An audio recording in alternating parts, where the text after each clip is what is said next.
पिछली जिंदगी में रिटायर होने के बाद मेरे बेटे ने मुझसे अपने पोते की देखभाल में मदद करने के लिए कहा था।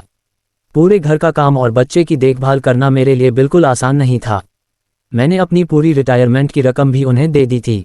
जब मेरा पोता 3 साल का हुआ तब मेरी बहू वैंग ली ने एक बिल निकालकर मेरे सामने फेंक दिया। उसने कहा कि जिस घर में मैं रह रही हूँ उसका खर्च मुझे देना होगा, घर के सारे खर्च भी चुकाने होंगे। उसने मुझसे पिछले 3 साल के रहने खाने का खर्च मांगा। यहाँ तक कि मैंने घर में 80 सेंट की एक डम्पलिंग खाई थी, उसका खर्च भी हिसाब में जोड़ दिया गया था। मैंने वह बिल उठाया और अपने बेटे के पास जाकर उससे बात करने की सोची, लेकिन मेरे बेटे ने भी मुझे ही अपने बेटे का कर्ज चुकाने के लिए कहा। उसने धीरे और सावधानी से कहा, माँ, अपनी बहू से नाराज मत हो। फिर पलक झपकते ही मैं उस पल में वापस आ गई जब मेरी बहू वैंग ली ने मुझसे आ सिस्टम के हिसाब से खर्च बांटने की मांग की थी। इस बार मैंने पूरी तरह पीछे हटने का फैसला कर लिया। माँ, इधर आइए, मुझे आपसे कुछ बात करनी है। मेरी बहू वैंग ली की आवाज़ में बातचीत नहीं बल्कि आदेश था। मैंने ये वाक्य दोबारा सुनते ही थोड़ा उलझन महसूस की। आखिर हो क्या रहा था? ये दृश्य, यह आवाज़, सब कुछ बहुत जाना पहचाना था। मैं दोबारा जन्म ले चुकी थी। अपनी पिछली जिंदगी में भी इसी समय वैंग ली ने मुझसे डबल ए के हिसाब से खर्च बांटने और घर के रहने खाने का खर्च देने को कहा था। वैंग ली ने उस कागज़ को सोफे पर पटका और तुरंत वह बिल मेरे सामने फेंक दिया। उसने कहा, आपको अपने पोते के लिए और पैसे खर्च करके फल खरीदने चाहिए। जो फल बच जाते और खराब होने वाले होते उन्हें मैं ही खा लेती थी।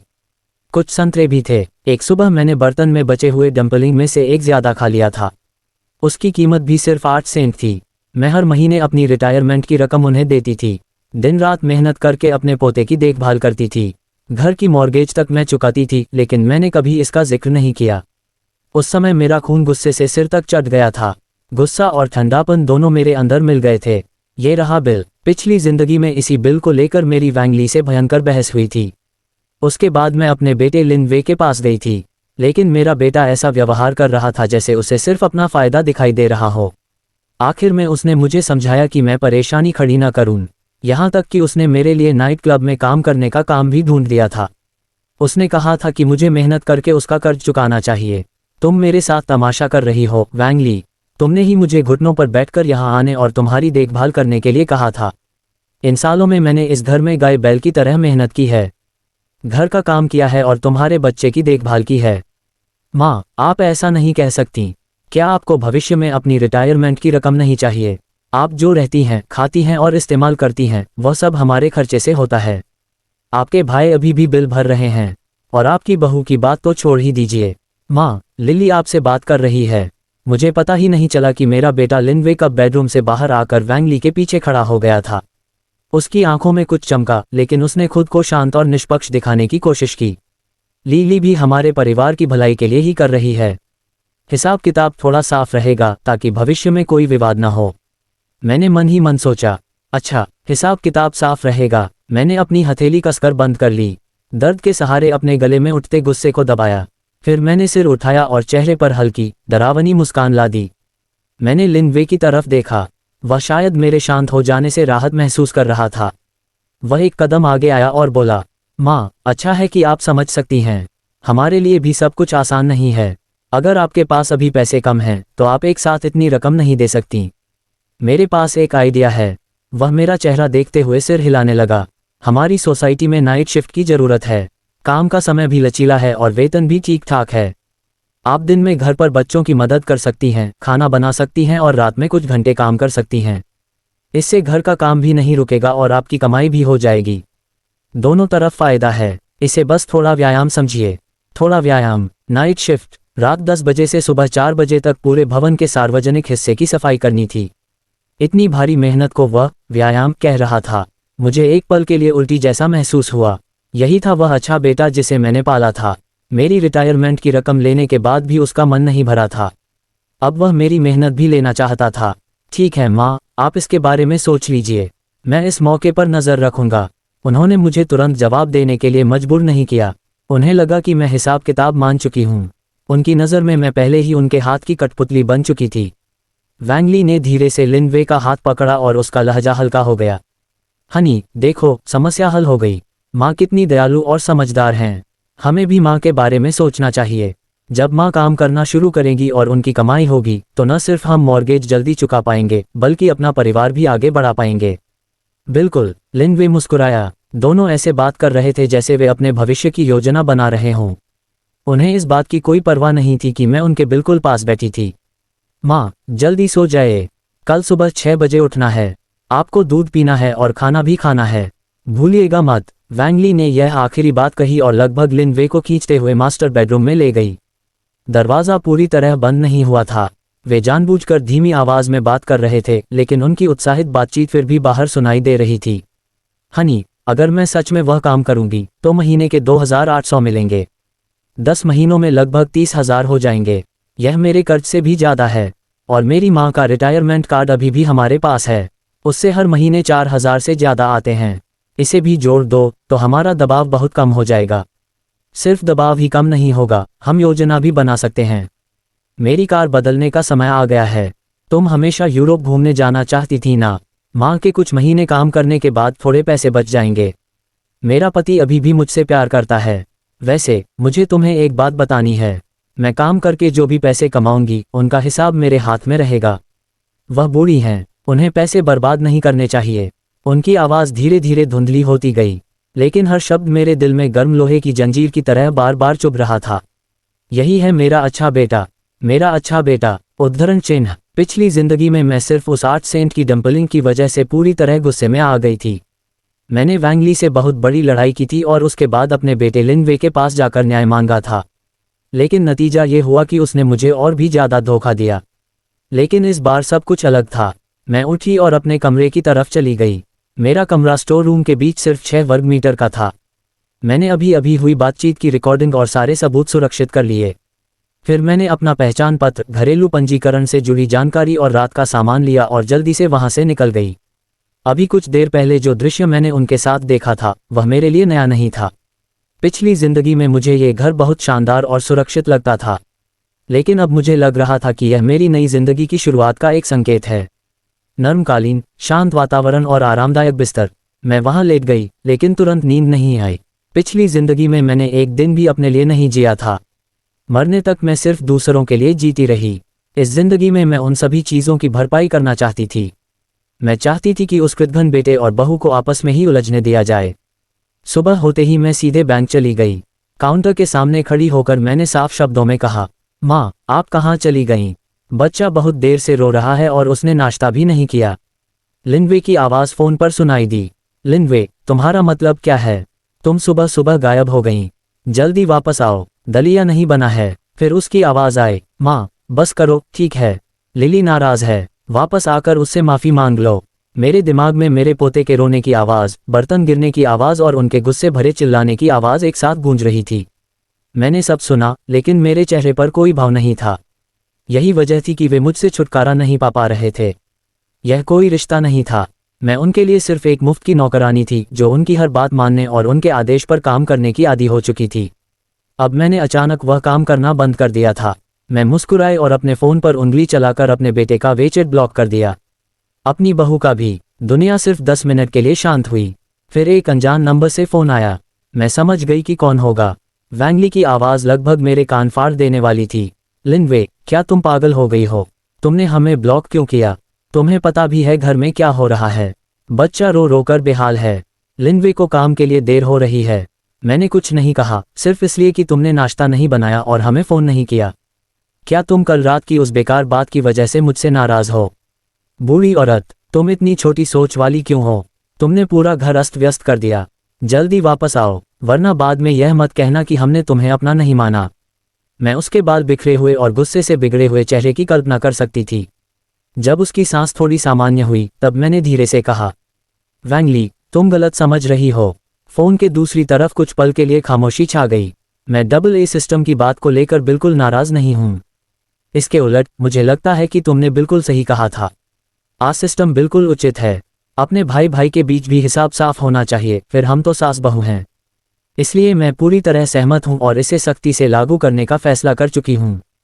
तुम्हारा मतलब क्या है? मतलब यह है कि कल रात जिस पल तुमने आ सिस्टम की बात कही, उसी पल से हम 2 अलग अलग परिवार हैं। वैंग ली की आवाज़ में साफ हैरानी थी। तुम अपना जीवन जियो और मैं अपना।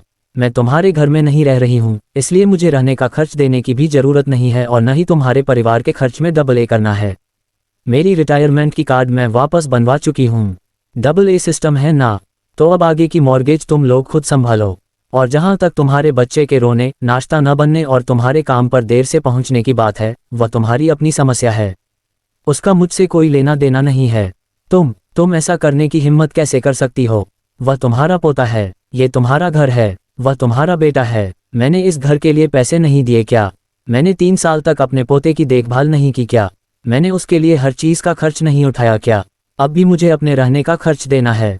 मैं ऐसे घर और ऐसे पोते का खर्च नहीं उठा सकती। आगे से हमें एक दूसरे से संपर्क करने की भी जरूरत नहीं है। मैं बहुत व्यस्त हूँ। व्यस्त? तुम किस काम में व्यस्त रहोगी? बूढ़ी औरत, क्या तुम सिर्फ आ सिस्टम की वजह से इतना सब कर रही हो? मैं कल्पना कर सकती थी कि उस समय उनका पूरा परिवार गुस्से में इधर उधर भाग रहा होगा। मेरे जैसी पूर्णकालिक नौकरानी के बिना वैंग ली को काम करने के साथ बच्चे की देखभाल भी करनी पड़ रही थी।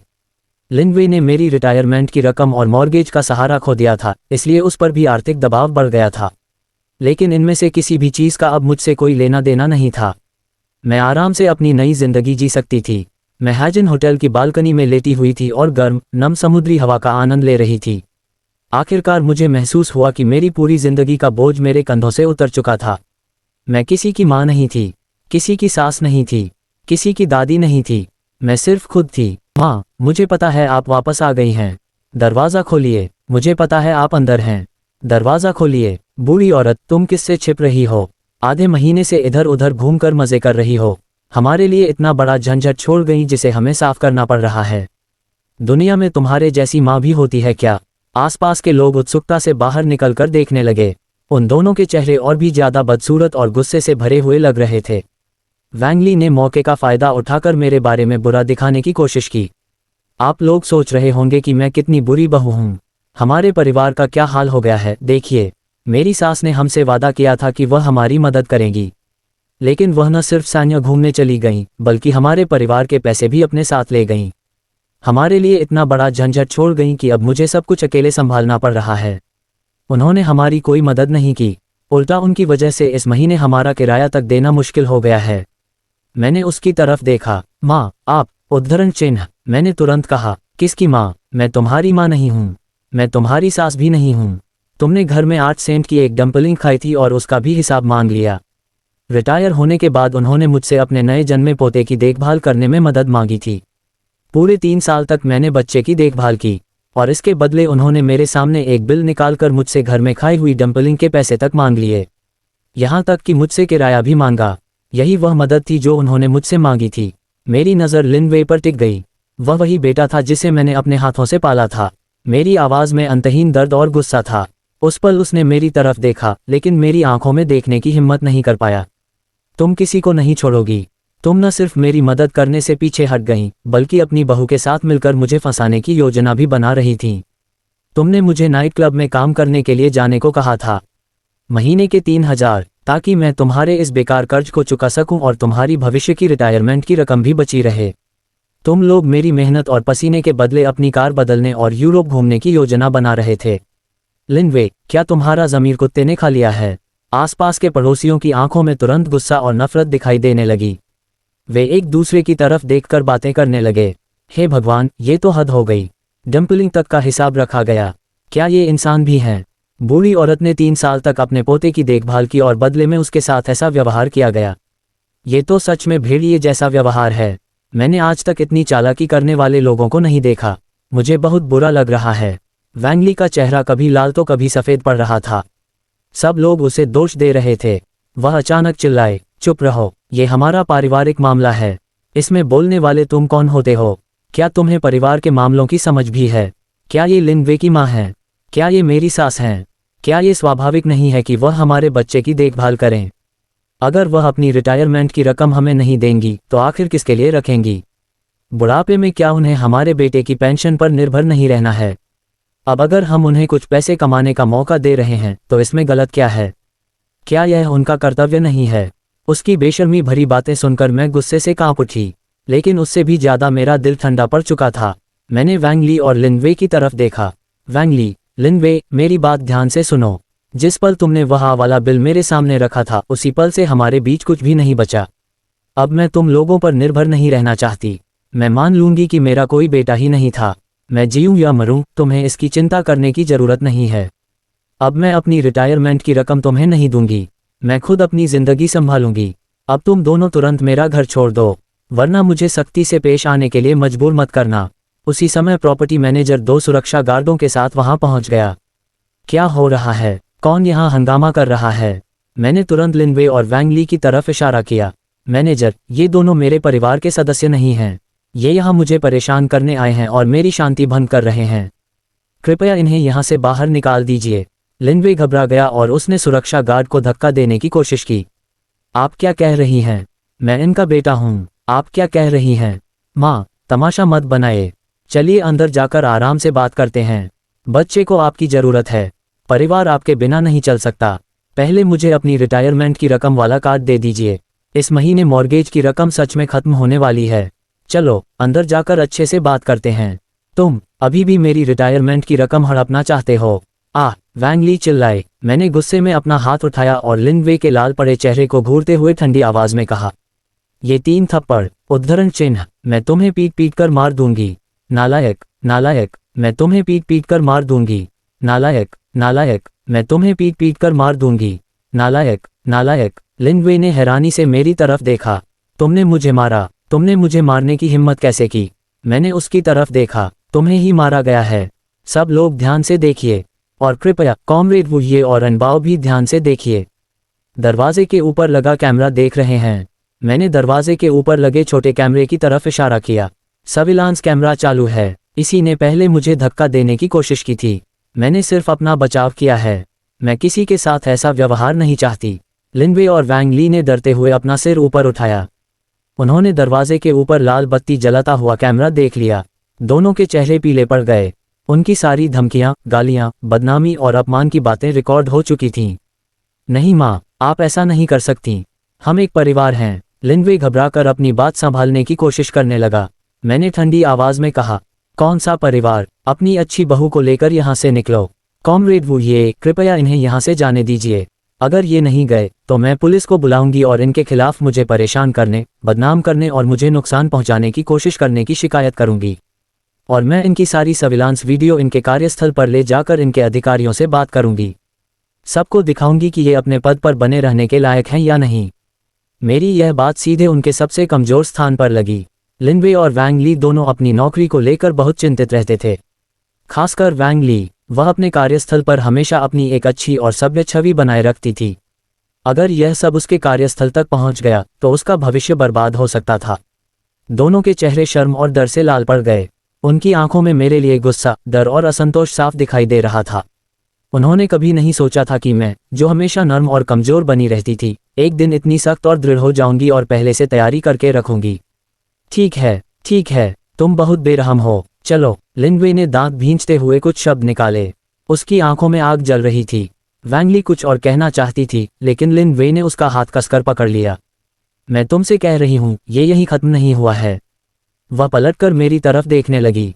उसकी आंखों में जैसे जहर भरा हुआ था। मैंने उसकी तरफ देखते हुए कहा, क्या देख रही हो? यहाँ से निकलो। क्या तुम इंतजार कर रही हो कि मैं पुलिस को बुलाऊं? मैं पीछे नहीं हटी। आखिरकार प्रॉपर्टी मैनेजर और सुरक्षा कर्मचारियों के सख्त कहने पर, आसपास खड़े पड़ोसियों की निगाहों और उनकी उंगलियों के इशारों के बीच, लिन वे और वैंग ली ऐसे बाहर निकले जैसे उन्हें अपने ही घर से निकाल दिया गया हो। वे अपना सिर झुकाकर इमारत से बाहर चले गए। मैंने दरवाज़ा बंद किया। मेरी पीठ ठंडे दरवाजे से टिक गई। मैंने एक लंबी सांस छोड़ी, जो बहुत समय से मेरे सीने में दबी हुई थी। मैं जानती थी कि यह युद्ध अभी शुरू ही हुआ है। वे इतनी आसानी से हार मानने वाले नहीं थे, लेकिन मुझे डर नहीं था। दोबारा जन्म लेने के उसी पल से मैंने तय कर लिया था कि अब मैं वह माँ और सास नहीं बनूंगी जिसका लोग फायदा उठाते रहें। मेरी रिटायरमेंट की रकम, मेरा घर और मेरी जिंदगी का बाकी हिस्सा अब मेरे अपने नियंत्रण में था। वैंग ली और लिन वे को मैंने सबके सामने घर से निकाल दिया था, लेकिन इसके बाद भी वे हर 2 दिन में कोई ना कोई नई चाल चलने लगे। जल्द ही उनकी एक और ज्यादा शातिर चाल सामने आई। सबसे पहले परिवार का वेचेट ग्रुप अचानक संदेशों से भर गया। थर्ड अंकल प्यार से पूछ रहे हैं, जूफैंग, आखिर हुआ क्या है? मैंने शाओवे की पत्नी से सुना है कि तुमने उनके पैसे लेकर अपने पोते को अकेला छोड़ दिया और खुद आराम करने चली गईं। ऐसा तो नहीं हो सकता। हमें इस बारे में बात करनी चाहिए। फिर टैंग में कज़न और यहाँ तक कि कुछ ऐसे दूर के रिश्तेदार भी संदेश भेजने लगे जो आमतौर पर मुझसे संपर्क तक नहीं करते थे। कोई मुझे समझाने लगा, कोई मुझे दोष देने लगा। भाभी, लिली अभी छोटी है और नासमझ है, आप बड़ी हैं, इतनी बात को लेकर इतना बड़ा मामला बनाना ठीक नहीं है। फैंग यी, सियोवे तुम्हारा अपना बेटा है और तुम्हारा पोता तुम्हारा अपना पोता है, तुम्हारा खून है, वापस जाओ और उनकी मदद करो। मैंने सुना है कि वे इस समय मॉर्गेज तक नहीं चुका पा रहे हैं। एक माँ होकर तुम अपने बच्चे की इतनी परवाह भी नहीं करोगी। तुम अपने परिवार से इतना पैसा लेकर घूमने चली गईं। ये सब कैसा व्यवहार है? सैकड़ों संदेश थे, लगभग हर कोई मुझे जिन्स वापस जाकर उनकी मदद करने के लिए समझा रहा था। अगले ही दिन टैंग दी और एक दूर की रिश्तेदार जो खुद को बहुत मददगार समझती थी, मेरे घर आ गईं। टैंग दी कड़वी आवाज में बोली, देखो तुमने बच्चे की क्या हालत कर दी है। सियोवे ने फोन पर रोते हुए कहा कि उसे अपनी गलती का एहसास हो गया है। ली भी गलत थी। तुम उसे 2-4 बातें सुना सकती हो, लेकिन तुम इतनी बेरुखी से कैसे रह सकती हो? फिर उसने कहा, यू फैंग, तुम्हारे पति तो बहुत पहले चले गए, तुम्हारा सिर्फ एक बेटा है। अगर तुम उसकी मदद नहीं करोगी तो कौन करेगा? जब तुम बूढ़ी हो जाओगी और कोई तुम्हारी सेवा करने वाला नहीं होगा तब क्या करोगी? अब तुमने सब कुछ कर दिया है, भविष्य में जब बिस्तर पर पड़ी होगी तब पछताओगी। मैंने उनकी तथाकथित दया और न्याय की बातें चुपचाप सुनी। मेरे दिल में एक अजीब सी राहत थी। वैंग ली इतनी चालाक और बातों को घुमाने वाली थी कि वह किसी भी बात को अपने पक्ष में करने की कोशिश करती थी। मैंने एक शब्द भी नहीं कहा। जब वे अपनी बातें पूरी कर चुकी तब मैंने अपना फ़ोन उठाया। जब आप सबको इतनी चिंता है तो मैं आपको दिखाती हूँ कि आखिर इंसानियत खोने वाला कौन है। टैंग दी और कज़न अगले कमरे में चले गए और अपने फ़ोन निकालकर देखने लगे। कुछ सेकंड बाद टैंग दी का चेहरा बदल गया। उसकी उंगलियां तेजी से स्क्रीन पर चलने लगीं। वह वैंग ली की AA वाली रिकॉर्डिंग सुन रही थी। उसमें 8 सेंट की डंपलिंग का भी हिसाब मांगा गया था। कज़न भी अवाक रह गई। उसका मुंह खुला का खुला रह गया और कुछ देर तक उसके पास कहने के लिए कोई शब्द नहीं थे। पूरा परिवार जैसे किसी गहरे पानी में गिर गया हो। कुछ पल की खामोशी के बाद वह पूरी तरह हैरान होकर बोली, आखिर यह क्या है? ये सच है, तुमने अपनी सास से 8 सेंट की डंपलिंग के पैसे तक वापस मांगे। इस बहू की बातें सुनो, तुम उसकी रिटायरमेंट की रकम का इस्तेमाल आखिर किसके लिए करने वाली थी?